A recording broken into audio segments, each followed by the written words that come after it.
Hello and welcome to Inside Iraq. I'm Jassim Azzawi. The US and Prime Minister al-Maliki's government are steaming ahead to sign a long-term security agreement before end of July, despite broad rejection by many Iraqi political factions and nationwide disapproval. The Kurds, however, have welcomed the idea of stationing US troops in northern Iraq.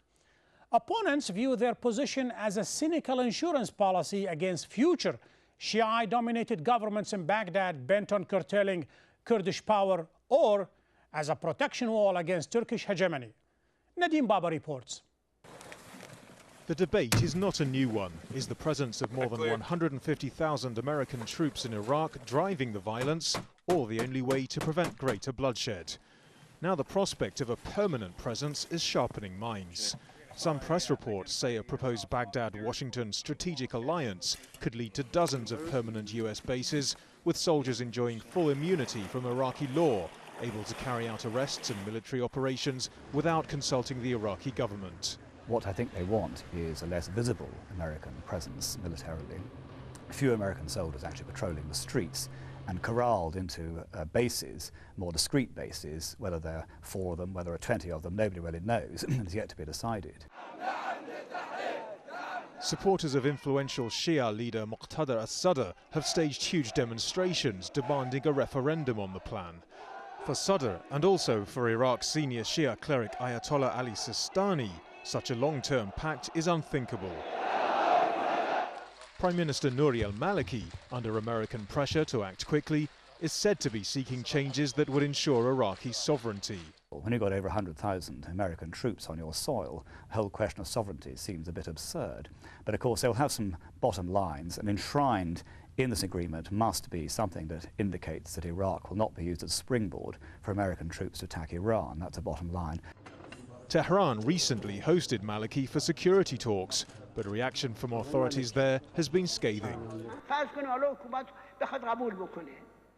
If the Iraqi government signs the security deal with the US, it will turn itself into an unpopular American government, something like the Shah of Iran.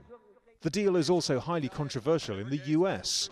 George Bush wants a decision by the end of July, while Barack Obama, the Democratic presidential candidate, has promised to start a troop withdrawal quickly if elected. But there's every chance nothing will be finalized before the November poll, especially since more than half the Iraqi parliament has written to Congress, rejecting any security deal not linked to a requirement that American forces leave. It's still far from clear exactly what any future agreement on the American military presence will look like, or who will be signing it. The UN mandate for the American forces runs out in 6 months' time, but even before then, there's the small matter of the US election, a vote in which the issue of Iraq could be central. Nadim Baba for Inside Iraq. To understand the reasons why al-Maliki's government and the Kurds are in favor of this security agreement between Baghdad and Washington, I am delighted to welcome from London Kamran Qaradaghi, former Chief of Staff of President Jalal Talbani, and political analyst Faraydun Hilmi, and from Baghdad, Salah al-Ubaidi, spokesman for Muqtada al-Sadr. Gentlemen, welcome to Inside Iraq. Sheikh Salah al-Ubaidi, let me start with you. The Sadrist emerged perhaps as the most vociferous rejectionist of this agreement. You are against it. To what length will you go to thwart this agreement? Bismillah ar-Rahman ar-Rahim. Our point of view is very clear. For about 5 years, we have adopted a view saying that the troops inside Iraq are occupation troops. So we have the right to call for liberating our country from this kind of troops. And so any kind of a treaty, any kind of agreement between the Iraqi government and the American government to make a kind of justification for a presence of such kind of troops for a long time, we think is refused because we have adopted the very well known point of view. If he is rejecting on a sovereignty point of view, Kamran Qaradaghi, the Iraqi government perhaps is under tremendous pressure by the Americans in order to sign on such agreement. Explain to me and to the viewers what lies behind the approval of the Kurds, the KRG, the president and Masoud al-Barzani for wanting such a security arrangement with Washington. Well, to start with, the Kurds, of course, do not regard the presence of the American and the multinational troops in Iraq as occupation. It is for the Kurds, it's liberation. The reason why the Kurds and the government, it's not only the Kurds and the governments in fact, but the Kurds were calling for a long-term agreement with the United States. They were calling for the United States to have permanent bases in Iraq or in Iraqi Kurdistan for a long time.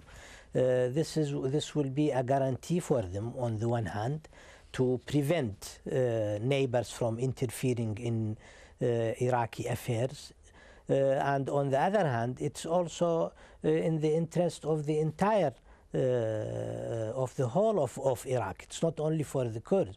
And the idea of this agreement actually came from the Iraqis themselves. If this was generated by the Iraqis, and Kamran Qaradaghi says for the Kurds, this is some sort of an insurance policy and we don't look at it as an occupation, does that mean the view from the north is completely different than the south? Yes, I think the view is different, but I don't think it's as simple as what Kamran is saying. First of all, Kamran is using terms such as the Kurds and the government, and it's better for the Iraqis. And he's talking as if he's in the hearts and minds of every Kurd and every Iraqi and every member of government. As we know, the government is only half a government, if you can call it that, with only one man or perhaps two, Zibari and Maliki, running around like the actors and the servants of the Americans as they are, doing things for the Americans rather than actually telling the Americans what they want or asking them for agreements. They are simply pen pushers, they are simply the collaborators of the Americans, and they're doing what the Americans are asking them to. If that is the case, Faraydun Hilmi, you just cast a lot of doubt about the difference between the Kurdish population vis-a-vis the Kurdish leadership. Is that what you are saying? The KRG does not represent the whole of the Kurdish people in Kurdistan? No, the KRG has confiscated the will of the Kurdish people. For 13 years, they kept them in a very backward state, hungry, without electricity, without water, and this continues up to now. But they have the power, they have the military power, they have the media, and they can falsify elections, as I have proved in my book. First, let me make a clarification. The idea of this agreement did not come only from the Kurds or from Zibari and Maliki. I don't know from where he got this idea, but I was there in Baghdad working with the president when there was a meeting of the Political Council of National Security in Iraq. The representatives of all the Iraqi political groups were present. Salah al-Ubaidi, the National Security Council, representing perhaps the elite of the political echelon in Iraq, has called on al-Maliki in order to forge or fashion an agreement that protects the interest of Iraqis. For the Sadris, you are calling for a referendum. So explain to me, what is the difference? How do you tally the rejection, total rejection of occupation and a referendum? What about if the referendum is forged?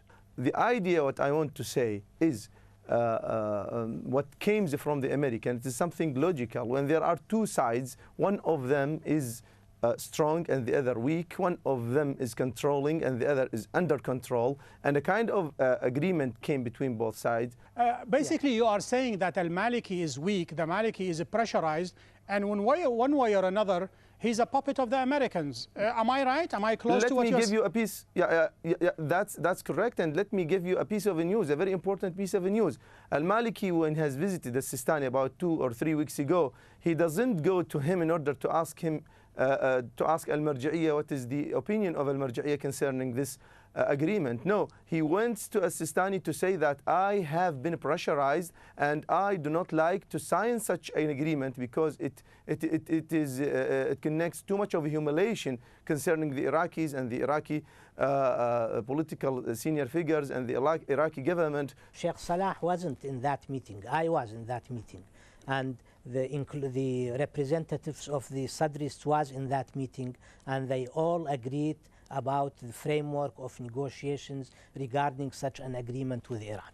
This is one. And then the second, of course, we don't know what Maliki said to Sistani, because we know if that is the case, Kamran there are a Qardaghi, lot let me of groups quote who you. go to Sistani and come out saying Sistani supports me. So let us not go into that. Kamran Qardaghi, let me just tell you what the wires told about Sistani. There is a quote by Sistani saying that he will not allow any Iraqi government, any Iraqi regime, that's the word that has been used, to sign an agreement with the occupiers as long as I'm alive.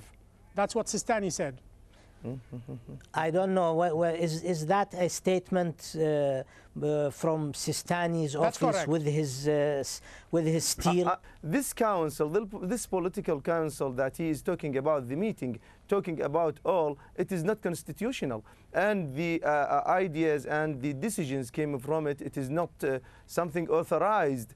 We have an authorized parliament. The government have to go to the parliament in order to collect a kind of a group, a kind of committee to go talking about this government, about this agreement. The Sadrists have reviewed the point of referendum in that meeting between the political Thank you, council. Sheikh Salah Al-Ubaidi. Yeah.